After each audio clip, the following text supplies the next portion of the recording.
Channel को subscribe करो पहले। हाँ जल्दी करो, मुझे पता है कि आप लोग नहीं करते, वीडियो देखते हो लेकिन सब्सक्राइब नहीं करते। ये लाल कलर का बटन नहीं से दबाओ, जल्दी दबाओ, जल्दी दबाओ, फिर मैं शुरू करूँ। दबा दो जल्दी, दबा दिया, घंटी भी दबा। People's Liberation Army Rocket Force यानी PLARF चीनी सेना का एक अंग है।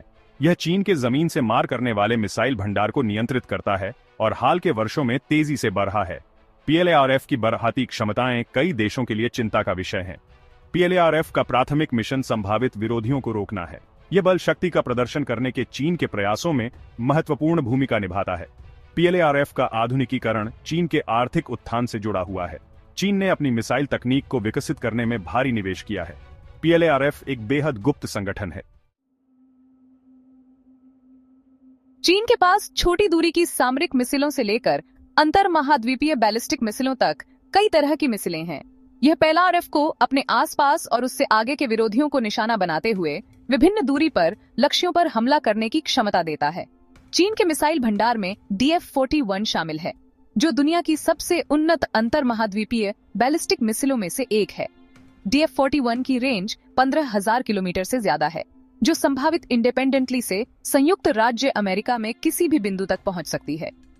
चीन के शस्त्रागार में एक और उल्लेखनीय मिसाइल DF-26 है, जो एक मध्यम दूरी की बैलिस्टिक मिसाइल है। ग्वाम में अमेरिकी सैन्य ठिकानों को निशाना बनाने की क्षमता के कारण इसे ग्वाम किलर उपनाम मिला है। चीन हाइपरसोनिक मिसाइलें भी विकसित कर रहा है, जो ध्वनि की गति से 5 गुना से ज्यादा गति से यात्रा कर सकती हैं, जिससे उन्हें रोकना बेहद मुश्किल हो जाता है। इन उन्नत मिसाइलों का विकास और तैनाती चीन की बढ़ती सैन्य शक्ति को प्रदर्शित करती है और उसकी सैन्य क्षमताओं की वैश्विक पहुंच को रेखांकित करती है। चीन का मिसाइल कार्यक्रम भारत की सुरक्षा के लिए एक गंभीर चुनौती है। चीन की कई मिसाइलें प्रमुख शहरों और महत्वपूर्ण बुनियादी ढांचों सहित भारतीय क्षेत्र के अंदर तक के लक्ष्यों तक पहुंचने में सक्षम हैं। तिब्बती पठार में चीनी मिसाइलों की तैनाती भारत के लिए विशेष इंडिपेंडेंटली से चिंता का विषय है। यह क्षेत्र चीन को एक स्ट्रेटेजिक सुविधाजनक स्थान प्रदान करता है, जिससे PLARF कम दूरी की मिसाइलों से भारत को निशाना बना सकता है। DF-26 अपनी सीमा के साथ अधिकांश भारत को कवर करती है। भारतीय रक्षा योजनाकारों के लिए एक बड़ी चिंता का विषय है। सटीकता के साथ लक्ष्यों पर प्रहार करने की इसकी क्षमता किसी भी संभावित संघर्ष में स्टेक्स को बढ़ा देती है। भारत अपनी मिसाइल क्षमताओं को मजबूत करके इस खतरे का जवाब दे रहा है। यह चीनी आक्रामकता को रोकने के लिए डिजाइन की गई बैलिस्टिक और क्रूज मिसाइलों की एक श्रृंखला विकसित और तैनात कर रहा है। Section 4. An arsenal of firepower. The size of China's missile force.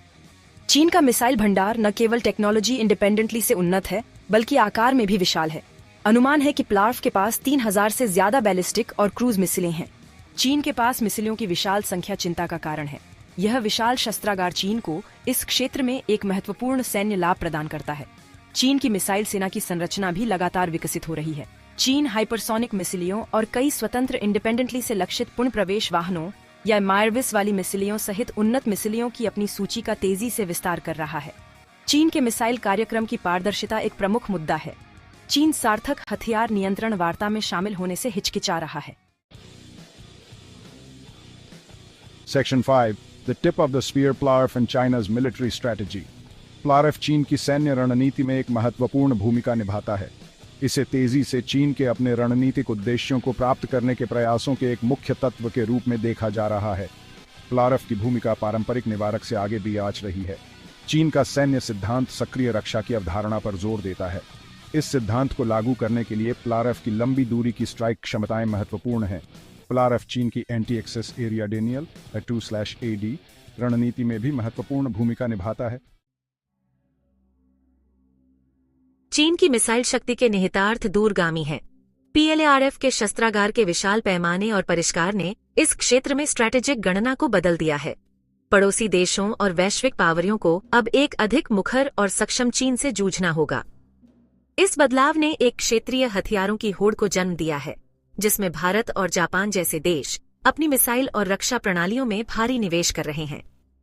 Asia प्रशांत क्षेत्र में शक्ति संतुलन तेजी से अनिश्चित होता जा रहा है, जिससे गलत अनुमान और संघर्ष का खतरा बेआच रहा है।